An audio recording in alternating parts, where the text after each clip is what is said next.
Hello and welcome to Starbound's second channel. My name is Gabriel the Bibi Capaldi and I'll be your narrator today. But before we get into today's story, please do check down below that you are subscribed to the channel. It's 100% free and helps us pop up on your feed a bit more often. Iliara was devastated. Not only had 5 full revolutions passed since her clan's matriarch had ordered her to choose a mate from another species, but her own family was also pursuing her to make a choice now. Today, it was getting even worse, as even her friend Titter was insisting she go to her living room to see something called a human. "I'm not dressing up," Iliara declared to her reflection in the mirror, her voice hinting at the 5 years' worth of defiance, 5 years of scrutinizing alien warriors, scholars, and merchants, each one a potential candidate, each one a disappointment. "And I'm certainly not adorning my hair with flowers or ancestral combs. The only reason I'm even considering going outside is because you won't stop pestering me about this human." She spat the word out as if it tasted foul. Iliara ignored Titter and turned to face the mirror, taking in her reflection. Her long dark hair fell in waves past her shoulders, the single blue streak that ran through it, stealing all attention from her face. She'd inherited that streak from her grandmother, one of the few traits that had bred true through the generations. Her long, pointed ears protruded through the dark strands, trembling slightly with her annoyance. The dark purple of her skin seemed less vivid today, while the white spots that covered her body hadn't changed in her eyes. Her 2 small fangs protruded slightly even with her mouth closed, giving her what her mother called a perpetually fierce expression. Good. Let this human see her at her most intimidating.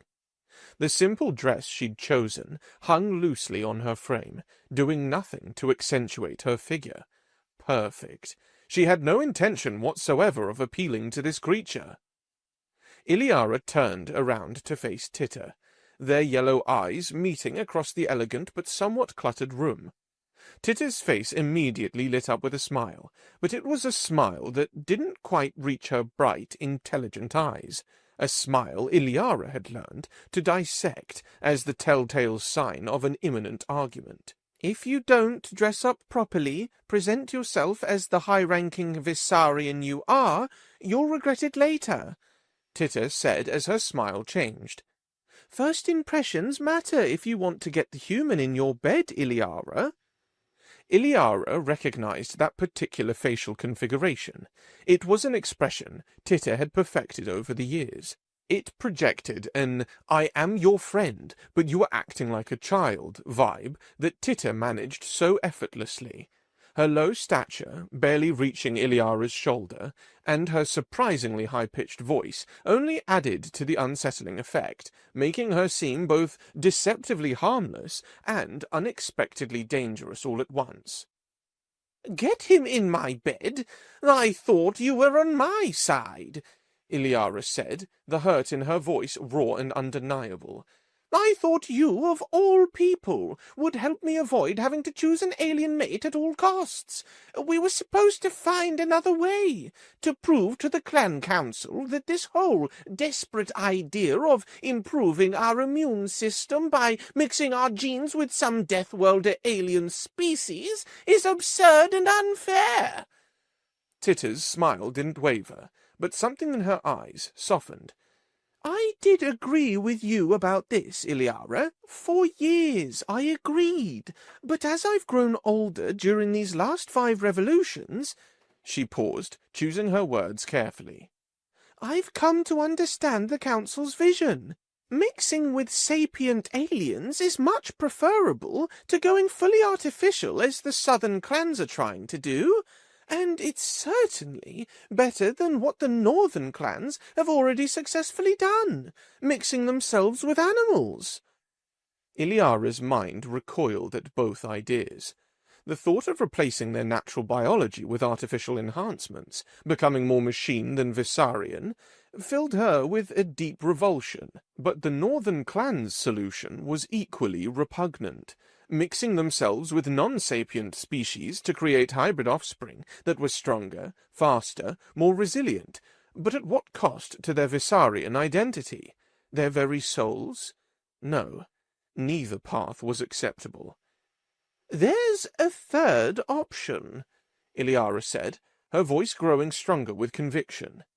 "We could give up space exploration entirely. Perhaps the fact that our species evolved with a weak immune system is a sign that we should stay on our own world and keep all aliens away from here. We could keep our blood pure, keep Visar a planet exclusive for the Visarian people." Titter's expression shifted, becoming more serious. "I used to argue with you on that too. But since the matriarch assigned me to a diplomatic role, I've seen the reports, Iliara. I've seen what the other clans are capable of. If we give up space, they'll outgrow us within decades." She began pacing, her small form radiating an energy that belied her stature. "The northern clans have already established their first colony on a Class 1 death world. They don't even need spacesuits anymore to survive there, with their improved biology. At the current rate of expansion, the other clans will surpass our economy in a single decade. If we refuse the change, it will only be a matter of time before they expand, get numbers, and then come back to settle old grievances." "We made a pact," Iliara said in anger, denying what she had been told. "A solemn vow. We made a blood oath that we would rather face exile than mixing ourselves with other species." Her eyes narrowed, suspicion hardening her gaze. "How much did you gain, Titter? What position of influence did they offer you to become such a willing puppet of the clan?" Titter's yellow eyes flashed with a sudden, fierce anger, her small frame tensing, her composure momentarily shattering. "I never betrayed our oath. How dare you suggest such a thing? I am doing what I genuinely believe is best for you, for our people, for the survival of our species." "Oh, how remarkably convenient that what you now think is best just happens to coincide perfectly with the matriarch's unwavering orders." Iliara shot back, sarcasm dripping from her words. Titter exploded, her voice reaching a pitch that made Iliara's ears ring.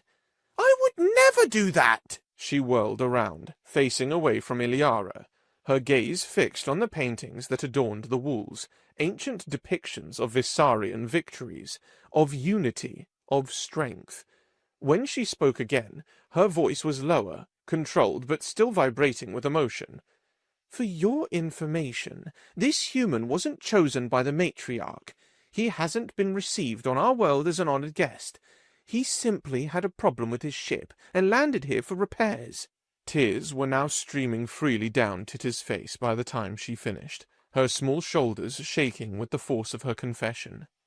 Iliara felt a wave of guilt wash over her, potent and immediate. She realized in that moment that she could blame the universe for her difficult situation. She could blame the warring clans and their brutal history. She could even blame the unyielding matriarch, but not Titter. Titter, despite her changed perspectives, was undoubtedly, in her own complicated way, the only person in the entire clan who truly wanted the best for her, even if her methods were sometimes manipulative, like bringing a human to her home and expecting her to like it. Iliara moved closer, her earlier anger dissolving into remorse, reaching out a tentative hand. "Titter, I'm so sorry. But Titter only avoided her gaze, remaining silent, her small shoulders still shaking slightly as she struggled to regain her composure. "You win," Iliara said softly, trying to inject a sliver of conciliation into her voice. "I'll go. I'll see the human." She paused, then added with more genuine earnestness. "I'm really sorry, Titter. I didn't mean what I said about you being a puppet. That was cruel and untrue." Long, heavy moments passed, filled only with the sound of Tita's quiet sniffling, before she finally looked up at Iliara. When she did, she was smiling again. "I just want you to be happy, Iliara," she said quietly, "or at least content.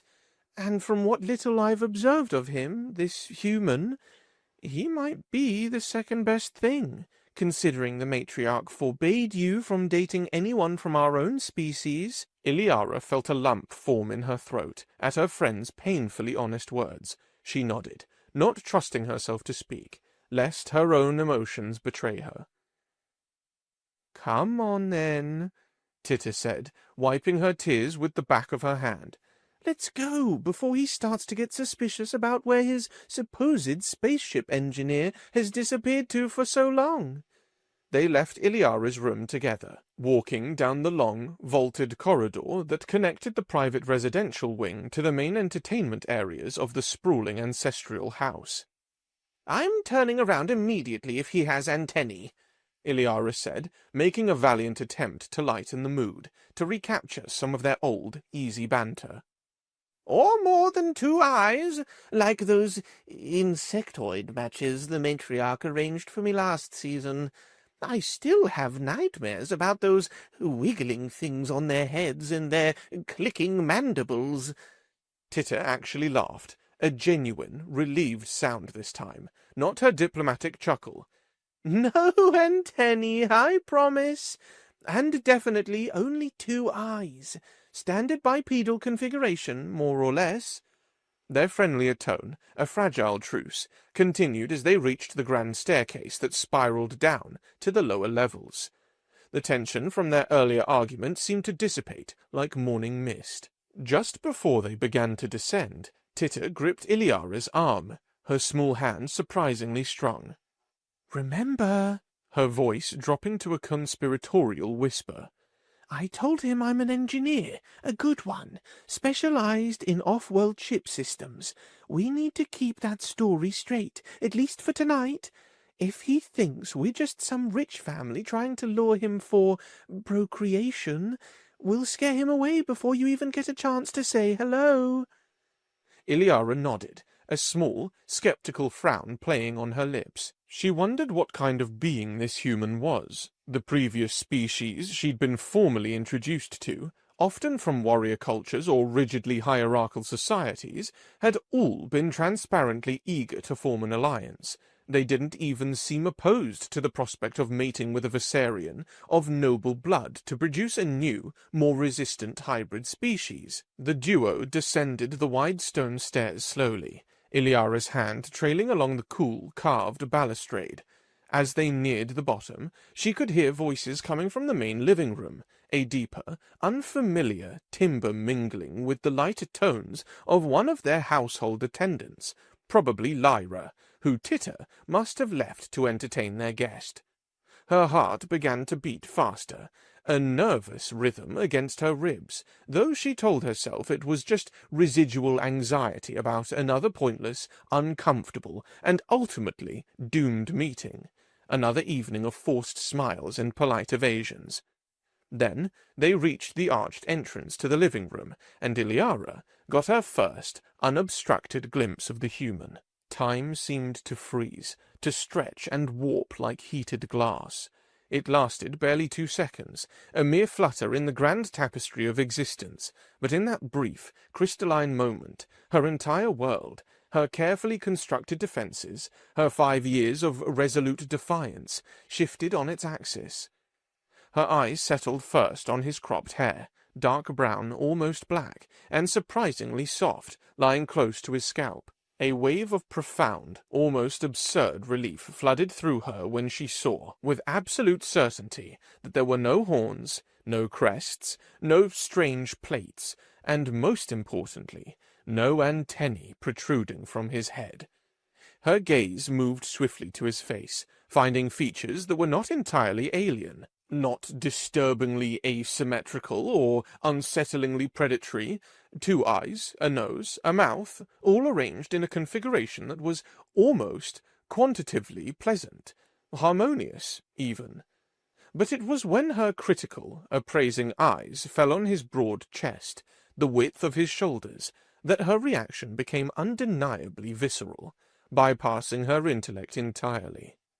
Her eyes widened, a fraction more than just curiosity would dictate, and her jaw dropped a bit, almost imperceptibly. He was sitting at their expansive dining table, which was already partially set for the evening meal, wearing what looked like a simple, unadorned shirt of dark fabric. Yet, the way it stretched across his shoulders, hinting at the musculature beneath, the way his very presence seemed to fill the space around him with an elusive solidity, it was compelling. Titter, ever observant, quickly, almost violently, pulled her back behind the ornate doorframe, out of his line of sight, pressing close and whispering urgently, her earlier solemnity forgotten. "Well, what do you think? Quickly? Is he acceptable?" Iliara struggled to articulate a coherent thought, her usually nimble mind fumbling for words. Her mouth opened and closed several times, like a startled fish, before she finally managed to stammer. "Ah, our kids, they wouldn't have antennae, or weird, disturbing bone protrusions, or those awful, writhing tentacles on their faces like the Zeat." Titter's laughter, when it came, was a contained explosion of mirth and triumph. "Your kids? Iliara, you don't even know his name. You haven't even properly seen his face yet. Gods of Visar, you work fast when you're interested." A sudden, intense heat flooded Iliara's face, turning her deep purple skin an even darker, richer shade, a blush that spread from her neck to the tips of her pointed ears. "I didn't mean... I wasn't... I was just observing that from a purely objective, genetic standpoint, if one were to hypothetically consider the potential offspring of such a pairing." Titter cut off her flustered rambling with a knowing, infuriating smirk. "So let me guess. You want to go back upstairs and perhaps reconsider your wardrobe? Maybe brush that magnificent hair of yours?" The embarrassment that crashed over Iliara was almost a physical blow, making her want to sink through the polished stone floor. She pressed her back against the cool wool of the corridor, her unique white spots seeming to shift with her mortification. Maybe, but only because these clothes are suddenly incredibly uncomfortable. This dress is definitely itching, and my hair, it absolutely needs brushing. It's a mess, and—" "Go," Titter said, her voice laced with amusement, giving her a gentle but firm push toward the stairs. "Go, go, go! I'll keep him entertained." Iliara didn't need to be told twice. She practically fled, her earlier defiant pronouncements utterly forgotten, racing back up the stairs to her room, her heart pounding in her chest for reasons she didn't dare to examine too closely, reasons that felt suspiciously like anticipation, hope. It was terrifying. The next hour was a blur. She pulled dress after dress from her capacious wardrobe, a rainbow of silks, velvets, and intricately woven fabrics cascading onto her bed and chairs. Each one was examined intensely, and then discarded for a multitude of hastily conceived reasons. Too formal, too stuffy, too casual, too revealing, not nearly revealing enough, the wrong shade of blue, the wrong cut for her ears. Finally, after what felt like an eternity of indecision, she settled on a gown of the deepest midnight blue, a colour that perfectly complemented the vibrant blue streak in her hair. She then brushed her hair and adjusted all fine details. When she finally looked in the mirror again, she barely recognized herself. The deliberately plain, defiant girl from just an hour ago had been replaced by someone who looked elegant, sophisticated, beautiful, worthy, like someone who might actually be noticed by...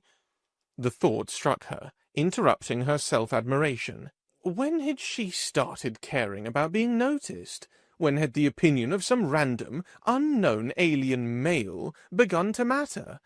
This was dangerous territory. She glanced at the chronometer on her wall, and a fresh wave of panic seized her. She'd been gone far too long. An entire hour. What if he'd grown bored and left? What if Titter's increasingly outlandish excuses about mechanic duties had worn thin? The very idea, which would have filled her with grim satisfaction only a short while ago, now sent her racing back down the stairs, her gown flowing behind her like a river of midnight. When she reached the living room, gliding in with what she hoped was an air of elegance rather than breathless haste, she found the human sitting alone at the large, circular dining table. Titter was nowhere to be seen. The table was now fully set with gleaming Viserion crystal and intricate silverware, a selection of colourful, fragrant dishes already laid out. He looked up as she entered, his attention drawn to her, and their eyes met for the first time. Truly met, without the barrier of a doorway or the filter of her initial shock. Her confident steps became hesitant as she forced herself to approach him, her intended nonchalance evaporating under his direct gaze. He was even more striking up close than she had initially perceived. His eyes, she now saw, were a warm, deep brown, like the rich bark of the sacred Ileana trees in the temple gardens, flecked with tiny glints of gold. Their first conversation was predictably, painfully awkward. "Where's Titter?" Iliara asked, gesturing vaguely toward the empty spaces at the table. Your friend, the ship engineer," he replied.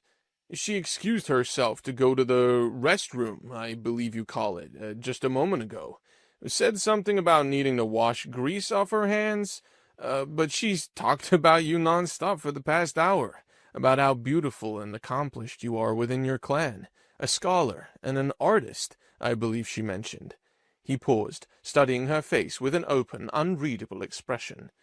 "You're Iliara, aren't you?" She nodded, for a moment not trusting her voice, then remembered her manners, the ingrained politeness of her upbringing. "Yes, I am Iliara of Clan Suleria. And you are?" Miguel Salazar," he said, inclining his head slightly in a gesture that seemed informal. "Titta mentioned that my ship might take as long as a month to fix. Some critical component needs to be sourced from off-world. She was very kind and said that you often have many spare rooms, and are known for your hospitality, that you frequently accommodate aliens who find themselves stranded on your planet by accident. She said I could probably stay here, if it wasn't too much trouble." Iliara instantly recognized this as another of Titter's increasingly elaborate, creative lies. Their estate was vast, yes, but they weren't a public guest house for stranded intergalactic travelers. Yet she found it oddly endearing that this human, Miguel, had believed it so readily, so naively. "Yes, of course," she said, surprising herself with how smoothly the lie came, how easily she slipped into the role Titter had crafted. "We have plenty of space. I enjoy helping those in need. It is a tradition of my clan." Relief washed over his features, and he touched his chest briefly in what looked like a gesture of gratitude or perhaps sincerity. "Thank you. That's incredibly generous. I was worried about the cost. How much will this accommodation set me back?" Panic fluttered in Iliara's chest. Payment? She had absolutely no idea what story Titter might have concocted regarding financial agreements. Her friend hadn't briefed her on this particular detail. "Oh, well," she said, her mind racing, trying to think like Titter. "The truth is, I need some assistance around the estate. It's an old house, you see, very large, and far too much for me to maintain properly alone with my current staff. If you're willing to help with some light duties, you can stay for free. Consider it an exchange of services." The lie felt flimsy, even to her own ears, but it was the best she could do on short notice. He sighed, a visible wave of relaxation passing through his shoulders. That's great. That's really great. I'm quite handy, actually. I can fix almost anything. Iliara finally joined him at the table, gesturing for him to remain seated. She noticed, with a flicker of amusement, that her friend had already prepared a place for her directly across from the human. The strategic positioning would force them to look at each other throughout the entire meal. Fearing the potential awkwardness of sustained, direct eye contact, especially given her current internal state, she quickly sought a neutral topic. "So, Miguel, how did you end up with a defective ship stuck here on our rather remote world?" It must have been a mistake by the engineers at the previous refueling station, Miguel said, a slight, almost imperceptible frown crossing his features. A faulty diagnostic check, I think. It certainly had nothing to do with my ship being old. She found the way he phrased it a bit strange, the subtle defensiveness about his ship's age or condition, but she decided not to dwell on it.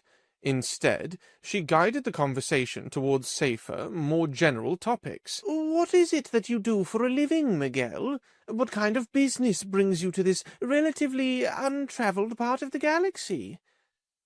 I'm a space advent. He cut himself off abruptly, a flicker of something unreadable in his eyes, then cleared his throat. An entrepreneur, yeah, a trader of sorts. I have dealings with a rather powerful and reclusive species located a few systems from here. I was on my way to finalize some important trading deals with some rich aliens. Again, Iliara found his phrasing slightly odd, a little too vague, and she was fairly certain that there weren't any other major spacefaring species or significant trading hubs in the nearby systems. But she didn't press the issue. She was, after all, engaged in her own elaborate deception. Instead, she let the conversation flow, guiding it towards his homeworld, his culture. As the evening progressed, the initial awkwardness began to fade, replaced by a surprising ease.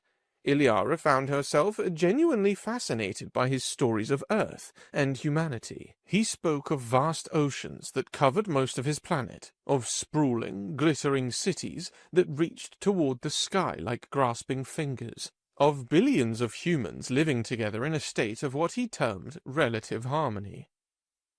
"What about your clan? I mean, your family?" she asked at one point, after he'd inquired about the structure of Vissarian society.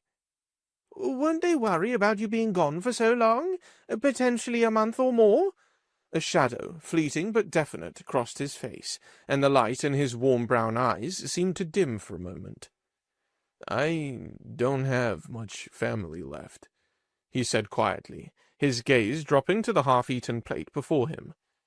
My parents passed some years ago, and my only sibling, we're not close. It's just me, really. Has been for quite a while. The loneliness in his voice, the quiet resignation, resonated with something deep inside her, a familiar ache. She understood, perhaps better than most, what it meant to feel profoundly alone, even when surrounded by the numbers of a clan, a household, a world. It was only when the evening had deepened into true night, when the twin moons of Vissar were visible, and Iliara had spent hours maintaining the increasingly complex web of lies about Titta being a genius mechanic, and herself being a benevolent, if slightly eccentric, soul who routinely housed strange aliens, that Titta finally reappeared. She was accompanied by a stern-faced Vissarian male Iliara didn't recognize.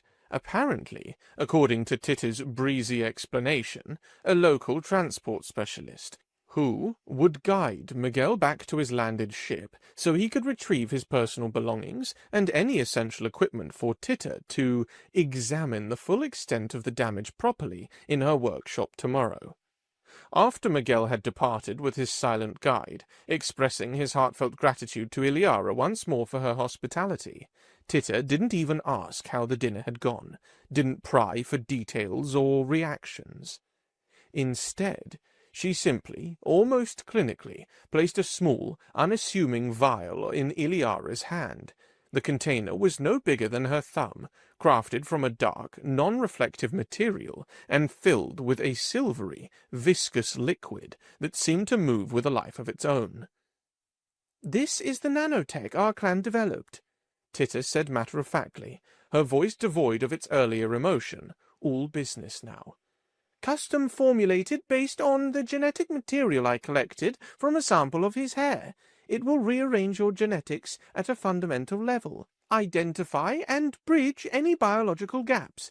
It will bring full reproductive capability to the table." She paused, her yellow eyes boring into Iliara's. "Use it wisely, and only if you're absolutely certain." And then she was gone, sweeping out of the room at once, leaving Iliara standing alone in the vast, silent living room. Iliara stared at the vial nestled in her palm in utter silence. A million questions, a million doubts swirled in her mind. When should she use it? How could she possibly know if Miguel was genuinely interested in her romantically? What if he rejected her? What if he somehow found out about all the lies, the manipulation, the sheer audacity of their scheme? She closed her fingers tightly around the vial, feeling its heavy presence against her palm. It felt like the weight of her entire future. For the first time in 5 long, defiant years, she was actually, seriously, considering taking the step she'd sworn to herself, to Titta, to the memory of their youthful idealism, that she never, ever would. Yet, even as the possibility shimmered before her, a wave of her old stubbornness, a deep-seated aversion to such a profound and artificial intervention, washed over her. Was she truly this desperate? No, not yet. Perhaps not ever. Telling herself there was no way she would actually bring herself to use it, she crossed to her dresser and stored the vial in a dark drawer, burying it beneath a pile of old letters and discarded trinkets. Out of sight, but not entirely out of mind, something that would prove true in just 1 month of cohabitation with this human. 6 months later, Iliara woke to an unnerving, unfamiliar silence. The absence hit her immediately, even before she fully opened her eyes. The usual snoring she had grown accustomed to over the past half-year, the gentle rise and fall of Miguel's breathing beside her, was conspicuously, alarmingly absent. She turned over in the large, comfortable bed, her hand instinctively reaching across the space where Miguel usually lay. Panic, cold and sharp, began to uncoil in her stomach. He was there, she realized with a jolt, but he was rigid, frozen in place, staring intently at the ceiling of their bedchamber with an expression she'd never witnessed on his face before. His jaw was clenched so tightly she could see the muscles straining along his neck. His hands were fisted at his sides, and he didn't even acknowledge her stirring, her presence. This was wrong, terribly wrong. Normally, he would have woken her much earlier with what he called a kiss, that strange, wonderful human custom of pressing lips together, a gesture of affection she had come to cherish more than she could ever openly admit, more than any traditional Viserian courtship ritual. Her mind, still fuzzy with sleep, raced through 1,000 dreadful possibilities. Had he somehow finally discovered some of her meticulously constructed lies? The pile of deceptions had grown truly enormous, almost comically so, during their 6 months of cohabitation, with Titta spinning increasingly absurd excuses about why his ship wasn't fixed yet. Or perhaps it was something infinitely worse. Perhaps he'd somehow figured out that she'd used the nanotech 5 long months ago. After weeks of agonizing indecision, finally surrendering to her heart's desperate plea, and the prospect of finally being free of the pressure her clan was placing on her to choose an alien mate. "What's wrong?" she asked. "Miguel, why are you so tense this morning?" He didn't look at her when he finally spoke, his voice flat, devoid of its usual warmth. "I can't do this anymore." Panic, sharp and icy, clawed at her throat. "Do what? What do you mean? Us?" Was this it? Was he about to turn violent? Would he accuse her of lying and then go away? His eyes, when they met hers, were filled with a raw, desperate emotion she couldn't immediately identify. It wasn't anger. It was anguish. I'm not an entrepreneur, he said in a rush, the words tumbling out as if a dam had broken within him. I'm not even a trader. I can't keep lying to you anymore, Iliara. Not for another day, not for another hour. Every single time Tida shows up here, telling me there's another problem with my ship, that it's not ready yet, that it'll take another week, another month. I see it as a miracle. A literal miracle from God. Or whatever benevolent forces watch over fools like me. Every time I hear those words, I don't feel frustration or impatience. I feel nothing but overwhelming, shameful relief. Iliara blinked, utterly puzzled, her defensive posture deflating. Relief? Why? I don't understand. His face crumpled, and for the first time in the 6 months she had known him, lived with him, loved him, she saw tears gather in his warm brown eyes, spilling over to trace shining paths down his cheeks. Because I don't have a single credit to my name, Iliara. Not one. I'm broke. Completely and utterly broke. My ship is old, barely space-worthy, and the critical repairs it needed when I landed were mostly a fiction I invented to buy myself some time on a civilized planet with breathable air. I was planning to warp out, to sneak away the moment Tida finally said my ship was fixed, and get so far from this planet, from you, that you'd never, ever find me, or the trail of debts I've left across 3 systems. The tears were flowing freely now, his shoulders shaking with suppressed sobs, and he reached for her hand with desperate, trembling fingers, his touch surprisingly cold. I'm sorry. Iliara, I'm so, so sorry for lying to you, for deceiving you, for taking advantage of your incredible kindness. I love you. Gods, I love you more than I thought was possible to love anyone. And I'll do anything, anything, to try and fix this, to make it right. I'll work in the deepest, darkest mines on Visar. I'll sell my ship for scrap, what little that is. I'll find a way to pay you back for every meal, every comfort, every moment of these past 6 months. Just, please, don't hate me. His voice broke entirely on the last word, and he buried his face in his hands, his body racked with a despair so profound it tore at his heart. Iliara stared at him, stunned into silence. Of all the catastrophic scenarios she'd meticulously imagined over the long, sleepless nights, this particular confession hadn't been one of them. He was worried about money, about taking advantage of her hospitality, about not being able to pay for his room and board. All this agony, this self-recrimination, was over something so mundane.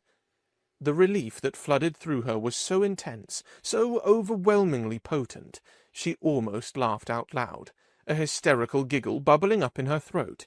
Instead, she gently, carefully, took his trembling hand from his face and placed it softly on her belly, where the slightest, almost imperceptible swell had just begun to show, a tiny new curve beneath the silk of her nightgown. "About that," she said softly, a small, tender smile playing on her lips. "I, too, have a few significant lies to confess, my dearest Miguel."